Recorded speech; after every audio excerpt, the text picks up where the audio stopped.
Всем салам алейкум жеги. Бүгін біз Android телефон алайық бар. Біз ол үшін бірінші болып Play Marketке кіреміз. Сосын поисыққа Roing иконасы іздейміз. Және де бірінші тұрғанын тартып аламыз. Және де біз бірінші тұрғанын батырман басамыз. Егер де перезагрузка қалса шығып басқа смайликтер тұрған нелерді басып қайтадан осыған кіресіздер. Және де бізде бұл жақта өте көп нелер бар. Фотоға болады, басқа да көптеген настройкалардан жөндеуге де болады. Бізде бірінші осылай бірінші тұрғанды басамыз и бүкіл приложение өзіңізге керек приложенияларды баса аламыз. Және де достар, мен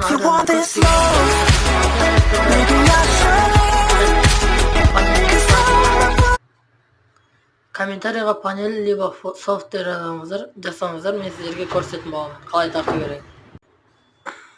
керек көрсететін боламын. Және бізде осылай реклама шығады. Содан рекламадан шыққан соң осылай пайда болады. Осыны абай ретінде де қоюға болады. Осыны абай ретінде де қойып пайдалансаңыздар болады. Және де бізде көптеген осындай приложение жайлы айтатын боламын. Ол үшін